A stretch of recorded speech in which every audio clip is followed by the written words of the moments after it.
don't present here. I am here for presenting today's report. Today was the first day of our science teacher training program. This training program is basically focused on low-cost science teaching aids production that is organized by Pragati Vigyan Sanstha Meerut. After that, our respected DIOS sir, Mr. Sardar Singh, inaugurated the program with the lighting of Deep and Saraswati Puja.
Training program become started with the introduction of trainees and the introduction of Mr. Deepak Sharma sir. सहायक अध्यापक के पद पर कार्यरत अभिषेक कुमार, सहायक अध्यापक राजकीय high school Toda, जीव विज्ञान संसरम। और सर मैंने मास्टर किया हुआ है जूलॉजी से, और मैंने सर बहुत सारे प्रैक्टिकल्स किए हुए हैं। जैसे आप लैब में जैसे आपके स्पॉटिंग वगैरह से लेके स्लाइड प्रिपेयर किया है मैंने कई सारे। जैसे उसमें आप टेस्टिस की स्लाइड हो गई या ओवरी की स्लाइड्स हो गई, या फिर आप देखेंगे मैं प्याज का डीएनए भी निकाला है? प्याज का डीएनए सर तो नहीं निकाला था। चलो बहुत बढ़िया, यानी कि अच्छे प्रयोग किए। जी, मैं जानकीदास जनता इंटर कॉलेज केडी में सहायक अध्यापक के पद पर कार्यरत हूँ। मैंने देखिए 12th साइंस में कुछ केमिस्ट्री के प्रयोग कराए हैं बच्चों को, जैसे कि अम्लीय परीक्षण, जैसे अम्लीय क्षारीय मूलकों का परीक्षण है, कार्बनिक यौगिकों की पहचान करना है, और कुछ इस तरह की अन्य एक्टिविटी का भी कराई गई है। जनता इंटर कॉलेज केडी शामली का मैं विज्ञान अध्यापक हूँ। And I am from Government Girls High School Taprana and I have done MSc Botany। और प्रैक्टिकल फील्ड में I have done isolation of DNA from onion, pea and pineapple। सहायक अध्यापिका जीव विज्ञान, राजकीय बालिका हाई स्कूल बंती की। मैं देवी उमरावपुर वैदिक इंटर कॉलेज में अपना शिक्षण कार्य करता हूँ। मेरी जो क्वालिफिकेशन है वो MSc फिजिक्स। जनता आदर्श इंटर कॉलेज मालेंजी से, और मैंने BSc PCM किया है। नाम ज्योति है, मैं जैन इंटर कॉलेज से आई हूँ, कैराना से। Anil Kumar, RK inter college Shamli. मेरा नाम सत्येंद्र कुमार है, मैं सरस्वती विद्या मंदिर इंटर कॉलेज शामली से आया हूँ। और मैं पब्लिक इंटर कॉलेज कैराना से आया हूँ। And I teach in Satyanarayan inter college in Shamli. Inter college Shamli से आई हूँ। After that, Mr. Deepak Sharma sir organized some group-based activities that are basically related to the physics. Some physics topic like light, force. The first activity was related with the light.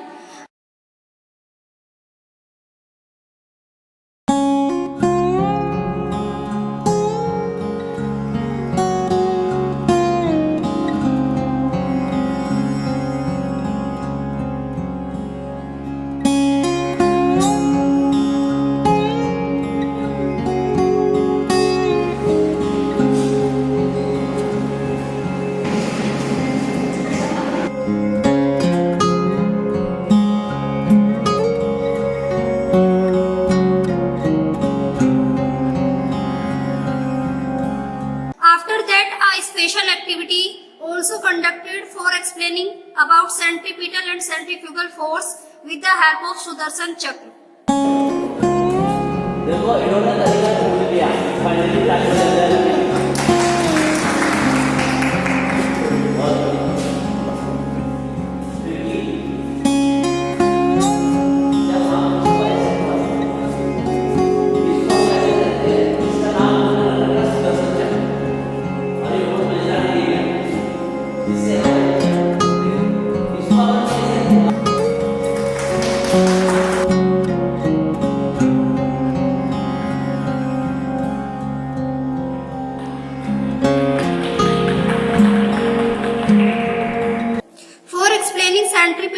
centrifugal force. Another activity also done with the help of glasses and balls. After this, activity also done for explaining the fluctuation in the pitch with the help of a straw pipe.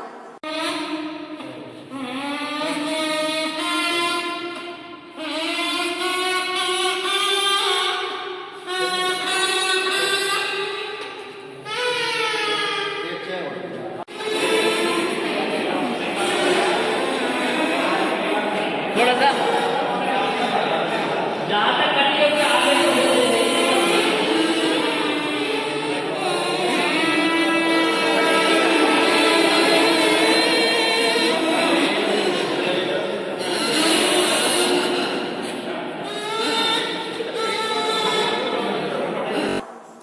Then Mr. S.N. Tyagi sir, an IF officer, Gujarat cadre, gave very valuable and knowledgeful information to all trainees.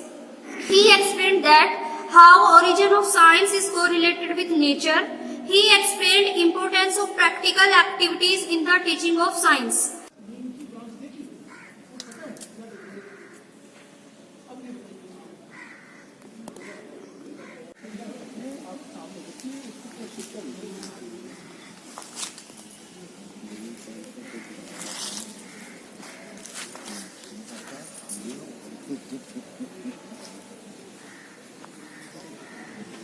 से आप सामने खड़े होके पेड़ पे ही आप leaf की वो समझाइए, लीफ का टाइप समझाइए। तो ये जो चीजें हैं, मतलब मेरा ये कहना है, ये जो बॉटनी की चीजें हैं आप सामने रखिए, उसको प्रश्न करने दीजिए। अगर हैं अच्छे हैं और आप पर्दे पे उसको दिखा सकते हैं या फोटो लेके आप उसको प्रोजेक्ट कर सकते हैं। मानिए जैसे यही है, जैसे गुड़हल है, ठीक है। अब ये सारे के सारे जो हैं वो मोनोएडल्फस कंडीशंस में हैं, स्टेमन्स जो हैं मोनोएडल्फस कंडीशंस हैं, नहीं वो समझा सकते हैं। पेटल सेपरेट हैं वो समझा सकते हैं, या वो जो है मतलब गैमो पेटलस हैं या वो पॉलीपेटलस हैं, वो सब आप यहाँ समझाइए तो उसको समझ आ जाएगा। बेल कहा गया, किताब में उसका एग्जाम्पल नहीं दिया है। अब हम आपसे पूछते हैं कि वो कौन सा फ्रूट है, तो अगर हमें उसकी जो सिद्धांत, जो बेसिक सिद्धांत हैं, जो बेसिक डेफिनेशंस हैं, वो क्लियर होनी चाहिए। देखिए ये लीफलेट है, ये कहाँ से निकले हैं? क्या एक पॉइंट से निकल रहे हैं? हाँ, कहाँ से निकल रहे हैं? नहीं, कहाँ से निकल रहे हैं? मतलब ये निकलने का पॉइंट यहाँ है या यहाँ है? अब ये फिजिक्स, केमिस्ट्री, जूलॉजी, बॉटनी आप अलग अलग मत करिए। अब हमें खाली ये बताओ, ये तीनों एक जगह से निकल रहे हैं? तीनों एक जगह से निकल रहे हैं, ठीक है। तो तीनों एक जगह से निकल रहे हैं, मतलब इस तरह का है। ये मैंने 5 है मेरे, पर मैं 5 नहीं करता, मैं 2 छुपा लेता हूँ। तो ये पाम है, पाम हथेली है। तो ये पानीवत है, ये पामेट है, पामेटली कंपाउंड है, पामेटली कंपाउंड है, ठीक है। पिन्नेटली कंपाउंड जो पक्षी का पिन्ना है, पंख। अब इस पे पत्तियां निकली हुई हैं, कहाँ निकली हुई है पत्ती बताओ कौन सी है? इज इट ए ब्रांच और पत्ती? ब्रांच है। अच्छा, ब्रांच है। ये जो सुनो, ये जो ब्रांच है ये किसी पत्ती के कक्ष में निकली होगी। वो पत्ती कहाँ रही होगी? उसका कोई निशान है? उसको देखो आप, उसको स्कार बोलते हैं। आपकी बॉडी में कहीं कोई स्कार हो जाता है, कई बार चोट लगती है, निशान रह जाता है, उसको स्कार बोलते हैं। तो देखो स्कार दिख रहा है, देखो कितना अच्छी तरह से दिख रहा है, स्कार दिख रहा है ना। चलो, तो ये जो स्कार है, ये स्कार पत्ती का है। ये इसको मैं तोड़ दूंगा तो उस पत्ती के स्कार के ऊपर वो ब्रांच का स्कार होगा। Mr. S.N. Tyagi sir explained the existence of God and the role of science in finding the actual truth and existence of God. He explained that how a teacher can awaken curiosity in their students. After that, Mr. V.K. Gulhati sir emphasized on concept-based learning and to avoid rote memorization. Mr. V.K. Gulhati sir basically focused on to develop scientific temper or attitude among the students. After that, all the participants moved to the field for understanding some basic concept of botany like binomial nomenclature, leaf morphology and anatomy, different types of fruits, different types of leaves and flower. Sir explained these concepts in a very interesting and effective way. At last, I would like to give A heartful and special thanks to Mr. Deepak Sharma sir, Mr. S.N. Tyagi sir, Mr. V.K. Gulati sir, from the side of all team members. Thank you.